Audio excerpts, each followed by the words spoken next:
Оросын албаны улсын Санкт-Петербург хотын 270 жилийн түүхт Александринскийн театрын тайзнаа Улсын драмын эрдмийн театрын Тэнгэрийн хүү түүхэн жүжиг тоглогдохоор боллоо.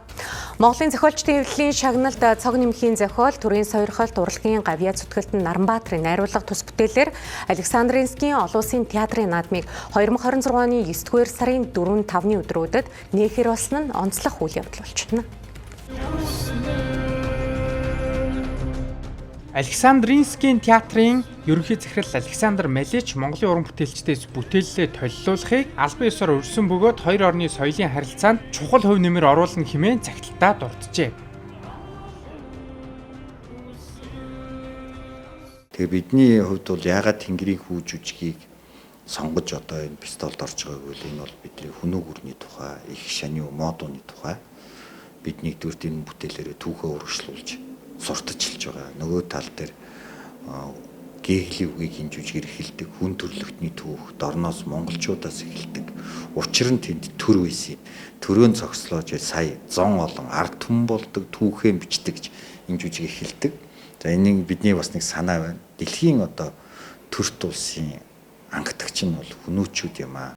Оросын Согдог утга зохиолын сууднуудын бүтээл амилж байсан сүрлэг тайзнаа Монголын театрын урлагийн сор болсон бүтээлийг толилуулах нь Санкт-Петербург хотын оршин суугчид болон зочдод онцгой үйл явдал болно хэмээн зохион байгуулагчдын зүгээс үзэж байна.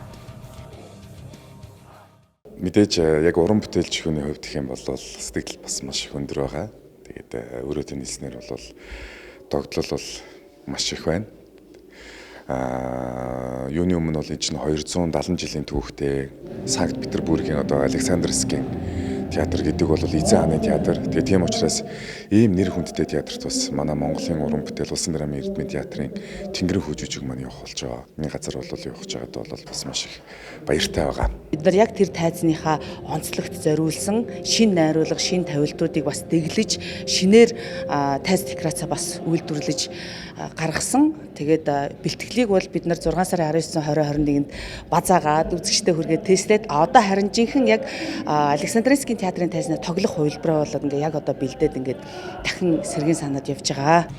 Энэхүү аялан тоглолт нь Монголын театрын урлагийг дэлхийн тайзнаас сурталчлах, шинэ гарцыг нээхийн зэрэгцээ, уран бүтээлчдийн хувьд олон улсын түвшинд туршлага солилцох, цаашдын хамтын ажиллагааг гүнзгийрүүлэх томоохон боломж болж байна.